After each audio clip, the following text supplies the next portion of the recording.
अस्सलातु वस्सलामु अलैका या रसूलल्लाह सल्लल्लाहु तआला अलैहि वसल्लम।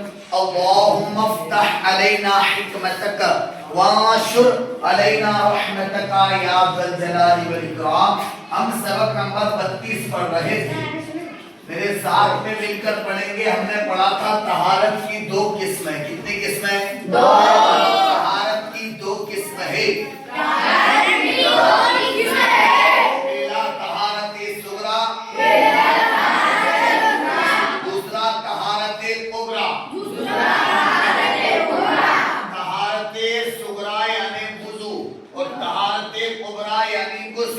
हमने ये चीज को पढ़ा था।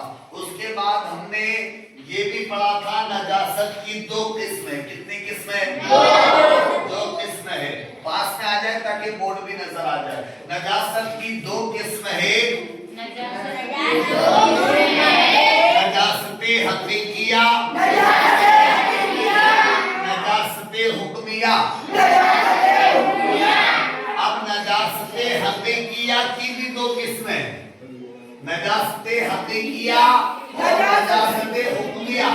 ये दोनों चीजों को हमको समझना है।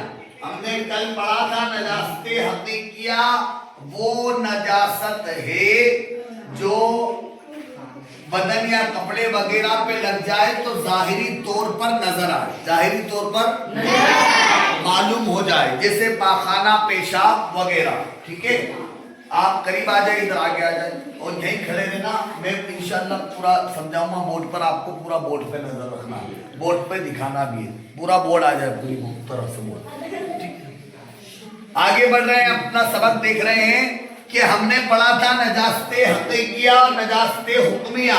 नजासते हकीकिया वो जो नजर आ जाए, जो और नजासते हुक्मिया वो जो नजर ना आए, जैसे बेवजू और बेगुस्ल। ठीक है, क्लियर। अब नजासते हकीकिया की भी दो किस्में, बोले। नजासते गलीजा, नजासते खफीफा। आज हम नजासते गलीजा की कुछ बातें सीखेंगे और जानेंगे। मेरे साथ मिलकर पढ़ेंगे आप बुलंद आवाज से। ठीक है, एक बार इसका स्क्रीनशॉट भी ले लीजिए तमाम लोग जो वीडियो देख रहे हैं, ताकि ये चीजें आपको याद करने में आसानी हो जाए। ठीक है, मैं मिटा रहा हूं। अब हम पढ़ेंगे नजासते गलीजा। क्या पढ़ेंगे? नजासते गलीजा। नजासते गलीजा पढ़ेंगे। नजासते गलीजा, नजासते गलीजा, नजासते गलीजा। मन लगाकर पढ़ेंगे, मेरे साथ मिलकर पढ़ना है आप सभी को। इंसान के बदन से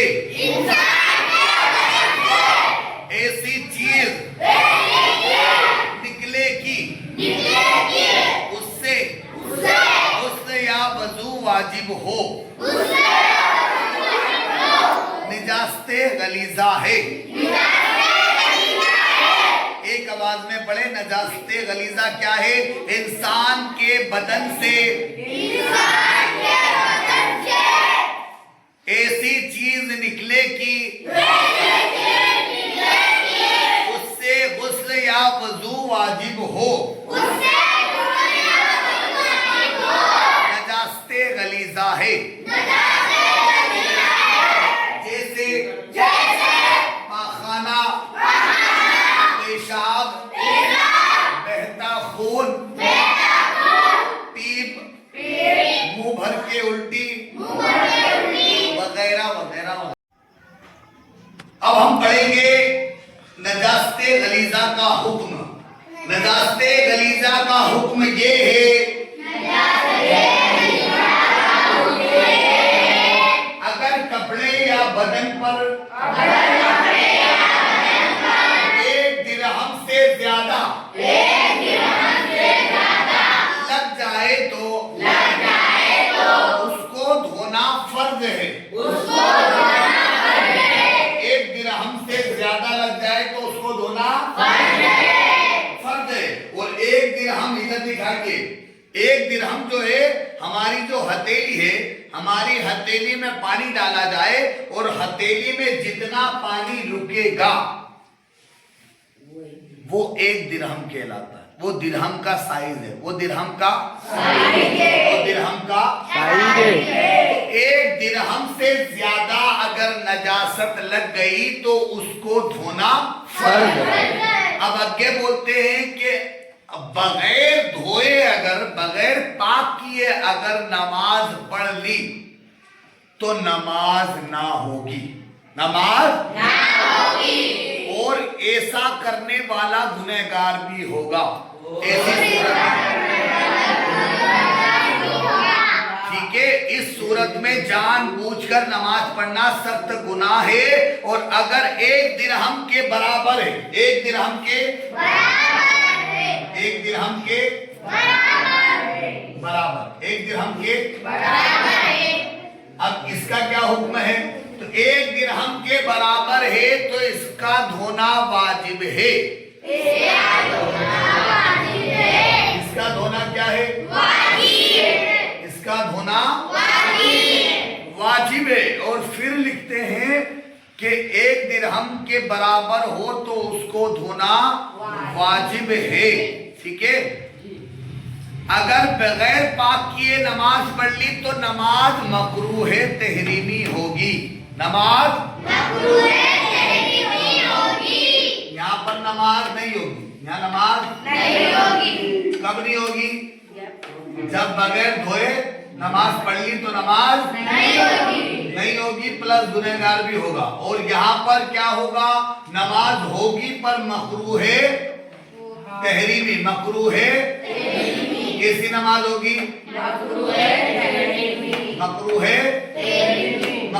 तहरीमी नमाज होगी। अब मकरूह तहरीमी नमाज होगी तो इसका इसी सूरत में दोबारा नमाज पढ़ना वाजिब है। बदन पाक करने के बाद दोबारा नमाज पढ़ना पड़ेगी। वो नमाज जो इसने वो कपड़ों में नमाज पढ़ ली थी या बदन पर गंदगी लगी थी फिर भी नमाज पढ़ ली थी, उस नमाज को दोबारा पाक करने के बाद दोबारा पढ़ना पड़ेगा। अच्छा, अब तीसरा देखिए, अगर एक दिरहम से कम है, बोले अगर दिरहम से कम कपड़े या बदन पर लगी हुई है तो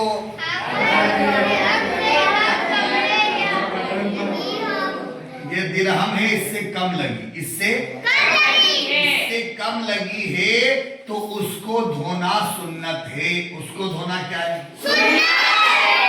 उसको धोना सुन्नत है। अगर बगैर पाक किए नमाज पढ़ ली तो नमाज हो जाएगी मगर खिलाफे सुन्नत, मगर नमाज हो जाएगी मगर कैसी होगी? खिलाफे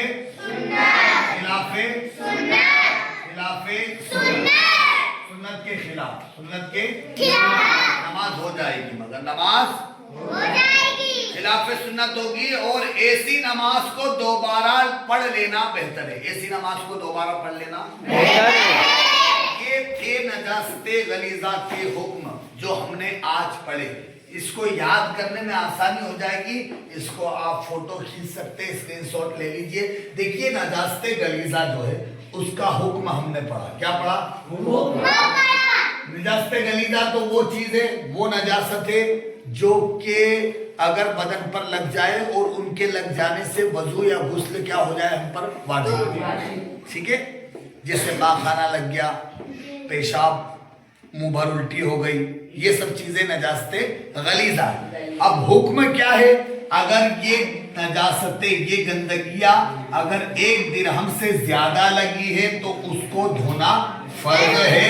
बगैर धोए नमाज पढ़ी तो नहीं होगी। फिर हमने पढ़ा एक दिरहम के बराबर है, उसको धोना वाजिब है। बगैर धोए नमाज पढ़ ली मकरूह तहरीमी होगी। इस नमाज को कपड़े या बदन को पाक करने के बाद दोबारा पढ़ना वाजिब है। उसके बाद हमने तीसरा पढ़ा, एक दिरहम से कम अगर लगी हो गंदगी नजासत तो उसको धोना सुन्नत है। अगर बगैर धोए नमाज पढ़ेगी तो नमाज हो जाएगी मगर खिलाफे सुन्नत। ठीक है, ये आज हमने समझा और पढ़ा। अल्लाह करीम हमें याद करने, इस पर अमल करने, इसे दूसरों तक पहुंचाने की तौफीक अता फरमाए। अस्सलामु अलैकुम व रहमतुल्लाह।